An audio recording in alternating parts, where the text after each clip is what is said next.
तो दोस्तों स्वागत है आप सभी का हमारे चैनल की एक बिल्कुल ही नई वीडियो के अंदर। आज की इस वीडियो के अंदर हम बात करने जा रहे हैं लोकी सीजन 2 के एपिसोड 2 के बारे में, जो कि आज ही के दिन रिलीज हुआ है। तो चलिए बिना किसी देरी के आज की इस कमाल की वीडियो को स्टार्ट करते हैं और लोकी सीरीज के सेकंड एपिसोड की स्टोरी को जानते हैं। Zombie apocalypse.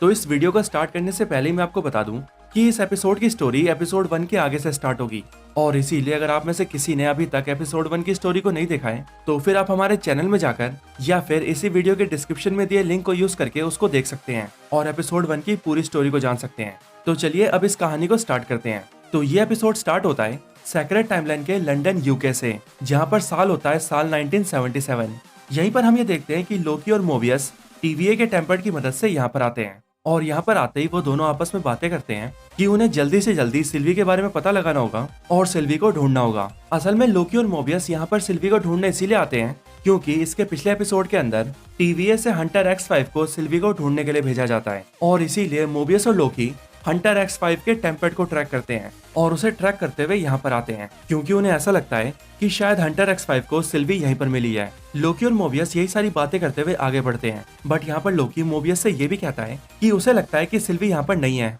और वो इसीलिए क्योंकि उसके अकॉर्डिंग ये जगह बहुत शांत है, जबकि वहीं सिल्वी ऐसी जगहों पर छुपना पसंद करती है जो जगहें जल्दी ही बर्बाद होने वाली हैं ताकि उसे टीवीए पकड़ ना पाए। इसके बाद ही वो दोनों एक मूवी इवेंट के अंदर जाते हैं जो कि ज़ेनियाक नाम के एक मूवी का इवेंट होता है, बट यहाँ आकर वो दोनों देखते हैं कि इस ज़ेनियाक मूवी के एक्टर जिसका नाम ब्रैड वुल्फ होता है वही असल में हंटर X5 होता है, जो कि यहाँ पर आकर एक एक्टर की लाइफ जीने लगता है। लोकी और मोबियस दोनों ही इससे मिलने आते हैं, लेकिन ये ब्रैड वुल्फ यानी कि अपना हंटर X5 लोकी और मोबियस को देखते ही वहां से भागने लगता है, लेकिन फिर इसके बाद ही लोकी अपने मैजिक का यूज करके हंटर X5 को पकड़ लेता है। हंटर X5 को पकड़ने के बाद लोकी और मोबियस उसे टीवीए की जेल में डाल देते हैं, और वो दोनों हंटर B15 से ये बातें करते हैं कि उन्हें हंटर X5 से पूछताछ करनी चाहिए, लेकिन इसके साथ ही वो लोग ये बात भी करते हैं कि उन्हें हंटर X5 के टेम्पर्ड को चेक करना चाहिए क्योंकि उसने अपने टेम्पर्ड के अंदर कई सारी चेंजेस कर ली हैं, जैसे कि ट्रैकिंग डिवाइस को ऐड करना। और फिर इसीलिए लोकी और मोबियस टेम्पर्ड के बारे में जानकारी लेने के लिए ओरोबोरोस के पास जाते हैं। ओरोबोरोस यानी कि ओबी के पास आते ही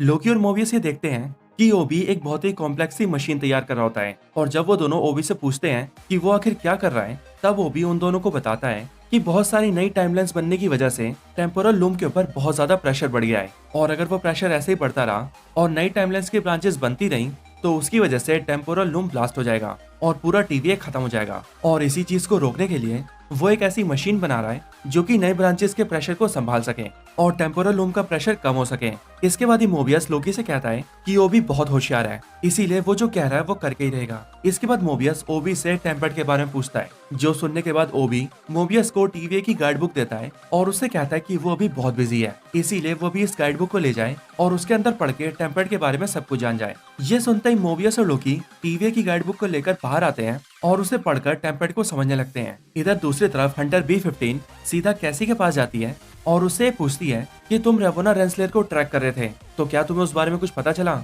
जिस पर कैसी हंटर B15 को बताता है उसे अभी तक रेवोना रेंसलर के लोकेशन के बारे में कुछ भी पता नहीं चला है, और साथ ही साथ मिस मिनट्स का भी सर्वर डाउन है, जिस वजह से मिस मिनट के बारे में भी कोई खोज खबर नहीं है। और जिस तरह से नई ब्रांचेस बनती जा रही है उसे देखकर तो ऐसा लग रहा है कि रेवोना रेंसलर को ढूंढना और भी ज्यादा मुश्किल हो जाएगा। इसके बाद ही हंटर B15 और कैसी सीधा लोकी और मोबियस के पास आते हैं, जहाँ पर आते ही वो दोनों देखते हैं कि वो दोनों टेम्पर्ड को समझने की कोशिश कर रहे होते हैं और ये पता लगा रहे होते हैं कि आखिरकार हंटर X5 ने अपने टेम्पर्ड के अंदर क्या क्या चेंजेस किए हैं। यहाँ कैसी लोकी से पूछता है कि वो इस टेम्पर्ड के बारे में क्या जानना चाहता है, जिस पर लोकी कैसी को बताता है कि हंटर X5 ने उन दोनों को ये बताया था कि उसने अपने इस टेम्पर्ड के अंदर से ट्रैकिंग डिवाइस को ब्लॉक कर दिया था ताकि टीवीए उसे कभी ढूंढ ना पाए। तो वो यही जानना चाहता है कि आखिरकार उसने चेंजेस कैसे किए, बट ये सुनकर कैसी उन दोनों को बताता है कि टीवीए के टेम्पर्ड के अंदर से ट्रैकिंग को ब्लॉक नहीं किया जा सकता, ये करना इम्पॉसिबल है, और ये बात टीवीए के गाइड बुक के अंदर साफ लिखी है। ये सुनते ही लोकी और मोबियस ये समझ जाते हैं कि हंटर X5 ने उन दोनों से झूठ कहा था, और इसीलिए सच क्या है ये जानने के लिए वो दोनों सीधा उसके पास जाते हैं। हंटर X5 के सेल के अंदर जाने से पहले ही मोबियस लोकी और हंटर B15 को ये बताता है कि हम सबको हंटर X5 से कुछ ही सवाल करने हैं, जिनमें से पहला है कि सिल्वी कहाँ है, उसने अपने टेम्पर्ड के साथ क्या छेड़खानी की है, और तीसरा ये कि टीवीए की जनरल डॉग्स कहाँ पर है, क्योंकि लास्ट एपिसोड के अंदर हम सभी ने देखा था कि वो एक बड़ी सी टीम को लेकर सिल्वी को ढूंढने गई थी, लेकिन मोबियस और लोकी की टीम के अकॉर्डिंग जनरल डॉग्स का प्लान कुछ और ही है और वही प्लान वो लोग हंटर X5 से जाना चाहते हैं। अंदर आकर हंटर X5 से पूछताछ करने के बाद वो मोबियस, लोकी और हंटर B15 में से किसी को भी कुछ नहीं बताता और कुछ बताने की बजाय वो मोबियस को भड़काने लगता है, जिस वजह से मोबियस को उसके ऊपर गुस्सा आ जाता है और मोबियस हंटर X5 के ऊपर हाथ उठा देता है, जिसके बाद वो तीनों उस पूछताछ को रोककर वहां से चले जाते हैं। इसके बाद लोकी मोबियस को शांत करने के लिए उसे केक खिलाता है और फिर केक खाने के बाद मोबियस शांत हो जाता है। इसके साथ ही यहीं पर लोकी मोबियस से ये भी पूछता है कि अभी अंदर हंटर X5 ने तुम्हें भड़काने और उकसाने के लिए तुम्हारे पास्ट लाइफ को छेड़ा था, लेकिन मैं तुमसे ये जानना चाहता हूँ कि आखिरकार तुम्हें उस बात पर गुस्सा क्यों आया? क्या तुम सच में अपनी टीवीए से पहले वाली लाइफ के बारे में जानना नहीं चाहते? बट ये सुनकर मोबियस लोकी को जवाब देता है कि टीवीए से पहले उसकी जिंदगी क्या थी उसे इससे कोई मतलब नहीं है। अभी वो सिर्फ इतना जानता है कि वो टीवीए के अंदर काम करता है और उसे बस टीवीए के अंदर ही रहना है, क्योंकि इन्हीं बातों से उसे खुशी मिलती है। इसके बाद ही लोकी और मोबियस दोनों मिलकर हंटर X5 से बातें उगलवाने के लिए प्लान बनाते हैं और वो दोनों आपस में बातें करते हैं कि उन्हें हंटर X5 का मुंह खुलवाने के लिए हथकंडे तो अपनाने ही होंगे। इसके बाद ही दूसरी तरफ हम ओबी को देखते हैं, जो कि अपनी मशीन को बनाकर सीधा टेम्पोरल लूम के पास आता है और वहाँ उस मशीन से टेम्पोरल लूम का प्रेशर कम करने की कोशिश करता है, लेकिन ऐसा करने के दौरान ही उसे पता लगता है कि उसकी बनाई हुई वो मशीन टेम्पोरल लूम से कनेक्ट नहीं हो रही है, जो देखकर ओबी बहुत चिंता में आ जाता है। इधर दूसरी तरफ मोबियस और लोकी एक प्लान बनाते हैं और अपने प्लान को अंजाम देने के लिए वो दोनों ही हंटर X5 के पास जाते हैं, जहां पर आने के बाद वो दोनों एक टॉर्चर मशीन को लेकर आते हैं और हंटर X5 से कहते हैं कि अगर उसने इस बार उन्हें सच नहीं बताया और उन्हें ये नहीं बताया कि सिल्वी कहाँ पर है तो वो दोनों उसे टॉर्चर करेंगे। इसके बाद ही लोकी मोबियस को उस मशीन का कंट्रोलर लेने के बहाने से बाहर भेज देता है और उसे बाहर भेजते ही रूम को लॉक कर देता है और फिर वो हंटर X5 से कहता है कि अब तुम्हें मुझसे कोई नहीं बचा सकता, इसीलिए अगर तुमने मुझे नहीं बताया कि सिल्वी कहाँ पर है तो मैं तुम्हें बहुत टॉर्चर करूंगा। ये सुनते ही हंटर X5 उससे कहता है कि वो नहीं जानता कि सिल्वी कहाँ पर है, लेकिन लोकी उससे कहता है कि तुम टीवीए के एक बहुत ही काबिल एम्प्लॉय हो और तुम्हें ही सिल्वी को ढूंढने के लिए भेजा गया था, इसीलिए मैं जानता हूँ कि तुमने सिल्वी को जरूर ढूंढा है, लेकिन तुम यहाँ पर हमसे झूठ बोल रहे हो, इसीलिए मुझे सच सच बताओ। लेकिन हंटर X5 तब भी कुछ नहीं बोलता, जिसके बाद लोकी उसे टॉर्चर करना स्टार्ट कर देता है। वो हंटर X5 को एक डब्बे के अंदर कैद कर देता है और फिर धीरे धीरे करके उस डब्बे के साइज को छोटा करने लगता है, जिससे कि हंटर X5 को तकलीफ होती है और फिर इसी वजह से वो सब कुछ सच बता देता है।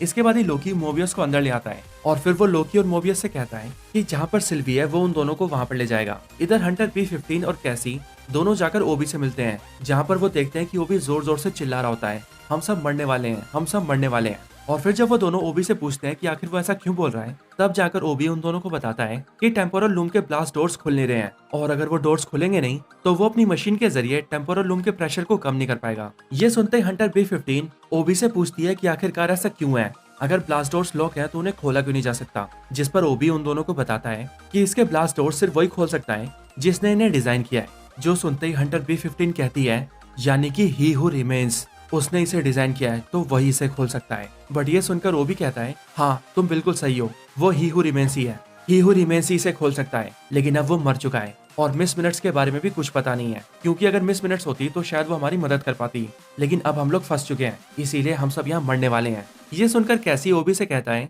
इसका मतलब तो यही होता है कि अब हमें एक फरार AI को बुलाना होगा, क्योंकि अब वो ही हमारी मदद कर सकता है। बट ये सुनकर ओबी कहता है हो सकता है ऐसा करना पड़े, लेकिन जो भी करना होगा बहुत जल्दी करना होगा, क्योंकि हमारे पास वक्त बहुत ही कम है, क्योंकि टाइमलाइंस की ब्रांचेस बहुत तेजी से बढ़ रही हैं और इसीलिए अब ये टेम्पोरल लूम बहुत जल्दी फटने वाला है। इधर दूसरी तरफ हंटर X5 लोकी और मोबियस को लेकर सीधा एक ब्रांच टाइमलाइन के ब्रॉक्सटन ओक्लाहोमा में आता है, जहाँ का साल होता है साल 1982 और ये लोकेशन सेम वही लोकेशन होती है जहाँ पर सिल्वी गई होती है, जिसका मतलब हंटर X5 इन दोनों को बिल्कुल सही जगह लाया है। इधर आते ही वो तीनों देखते हैं कि सिल्वी यहाँ पर मैकडोनल्ड्स के अंदर काम कर रही है, जो देखकर लोकी उसके पास जाता है और उससे मिलता है और फिर वो उसे बात करने के लिए बुलाता है, जिस पर वो ये कहती है कि 5 मिनट में उसका ब्रेक स्टार्ट होने वाला है, तो वो 5 मिनट बाद उनसे मिलेगी। इसके बाद जब सिल्वी लोकी से मिलने आती है तब लोकी उससे कहता है कि अभी कुछ टाइम पहले मेरे साथ एक दिक्कत हो गई थी, मैं बेवजह टाइम में आगे और पीछे जा रहा था, लेकिन उसी दौरान जब एक बार मैं टाइम में आगे यानी कि फ्यूचर में गया तब मैंने ये देखा कि टीवीए खतरे में था और सब कुछ तबाह होने वाला था, लेकिन वहाँ पर मैंने तुम्हें देखा था और मैं बस यही जानना चाहता हूँ कि आखिरकार तुम वहाँ पर क्या क्या कर रही थी। बट ये सुनकर सिल्वी लोकी से कहती है कि तुमने अपने फ्यूचर में क्या देखा उस बारे में मुझे कुछ नहीं पता है और मुझे इन सबसे कोई लेना देना भी नहीं है। मैं यहाँ पर अपनी नई लाइफ में बहुत खुश हूँ और अब मुझे तुम्हारे साथ किसी झमेले में नहीं पड़ना। और रही बात टीवीए की, तो वो जले भुने या फिर खत्म हो जाए, मुझे उससे कोई लेना देना नहीं है। मैं अपनी इस नई जिंदगी के अंदर बहुत खुश हूँ और मेरा वापस टीवीए जाने का कोई इरादा नहीं है। ये सुनकर लोकी सिल्वी से कहता है, सिल्वी मेरी बात समझने की कोशिश करो, फ्यूचर में कोई बड़ा खतरा आने वाला है और हमें इसे सीरियस लेना ही होगा। लेकिन फिर भी सिल्वी लोकी की बातों पर कोई भरोसा नहीं करती। इधर अंदर मैकडोनल्ड्स के स्टोर के अंदर मोबियस हंटर X5 के साथ बैठा होता है, जो कि बार बार मोबियस से बोल रहा होता है कि हमें जल्दी से जल्दी यहाँ से निकलना चाहिए। अगर तुम लोग नहीं जाओगे तो कम से कम मुझे तो भेज दो। लेकिन जैसे ही मोबियस बार बार उसके मुंह से ये बात सुनता है, वैसे ही मोबियस को थोड़ा सा शक होता है और जब वो थोड़ा जोर देकर हंटर X5 से पूछता है कि आखिरकार वो बार बार यहाँ से निकलने की कोशिश क्यों कर रहा है, कि आखिरकार वो बार बार यहाँ से निकलने की बात क्यों कर रहा है, तभी हंटर X5 मोबियस को ये बताता है कि जब वो जनरल डॉग्स के साथ सिल्वी को ढूंढने गया था, तब वो सिर्फ सिल्वी को नहीं ढूंढ रहा था, बल्कि उसके साथ ही उसने जनरल डॉग्स के साथ मिलकर बहुत सारी ब्रांच टाइमलाइन के अंदर बॉम्ब्स फिट कर दिए थे। और जनरल डॉग्स का प्लान है कि वो उन सारे ब्रांच टाइमलाइंस को उड़ा देगी, यानी कि पूरी तरह से खत्म कर देगी। और क्योंकि ये भी एक ब्रांच टाइमलाइन है, इसीलिए कुछ ही टाइम के अंदर ये भी ब्लास्ट होने वाला है। इसके बाद ही मोबियस हंटर X5 को लोकी और सिल्वी के पास ले जाता है, जहाँ पर लाते ही मोबियस उन दोनों से कहता है कि ये हंटर X5 हमसे बहुत बड़ी बात छुपा रहा था। ये सुनते ही सिल्वी हंटर X5 को छूती है और सारी बातों के बारे में जान जाती है कि किस तरह से उसने जनरल डॉग्स के साथ मिलकर ब्रांच टाइमलाइंस के अंदर बॉम्ब फिट किए हैं। इसके बाद ही वो तीनों हंटर X5 को टीवीए में फेंक देते हैं और वो तीनों खुद जनरल डॉग्स को रोकने निकल जाते हैं। जिसके बाद वो तीनों जनरल डॉग्स के पास पहुंचते हैं, जहां कर वो देखते हैं कि उन सभी ने ब्रांच टाइमलाइंस के अंदर बॉम्ब फिट कर दिए हैं और वो धीरे धीरे करके उन सबको ब्लास्ट कर रहे हैं। वो तीनों वहीं पर उन्हें रोकने की कोशिश करते हैं, लेकिन फिर भी जनरल डॉग्स और उसकी टीम बहुत सारे ब्रांच टाइमलाइंस को ब्लास्ट कर देते हैं, जिस वजह से उन टाइमलाइंस के अंदर रहने वाले करोड़ों लोगों की जान चली जाती है, यानी कि सब खत्म हो जाता है। इसके बाद ही लोकी, मोबियस और सिल्वी तीनों टीवीए के अंदर जाते हैं, जहाँ पर आकर सिल्वी लोकी से गुस्से में कहती है कि इन सारी फसाद की जड़ ये टीवीए है, क्योंकि ना ही ये टीवीए होता और ना ही फिर ये टीवीए उन सबको जान से मारता। इस टीवीए ने भी झटके में करोड़ों और अरबों लोगों की जान ले ली है और इसीलिए वो वहाँ पर नहीं रुकेगी। ये बोलने के बाद सिल्वी वहाँ से चली जाती है और अपने ब्रांच टाइमलाइन में वापस लौट जाती है, जिसके साथ ही ये पूरा एपिसोड यहीं पर एंड हो जाता है। तो दोस्तों यही थी वीडियो लोकी सीजन 2 के एपिसोड 2 के ऊपर। आप सभी को ये एक्सप्लेनेशन वीडियो कैसी लगी मुझे कमेंट्स में जरूर बताएं, और अगर आप सभी का कोई और रिकमेंडेशन हो तो आप वो भी मुझे कमेंट्स में बता सकते हैं। वीडियो पसंद आई हो तो इसे लाइक करें, चैनल को सब्सक्राइब नहीं किया तो अभी के भी सब्सक्राइब करें। वीडियो को शेयर करना चाहते हैं तो इसे अपने फ्रेंड्स के साथ ज्यादा से ज्यादा शेयर करें, और आप सभी इसी तरह से हंसते और मुस्कुराते रहें। बाकी मैं आप सबसे मिलता हूँ ऐसे किसी और बेहतरीन वीडियो में, तब तक के लिए गुड बाय।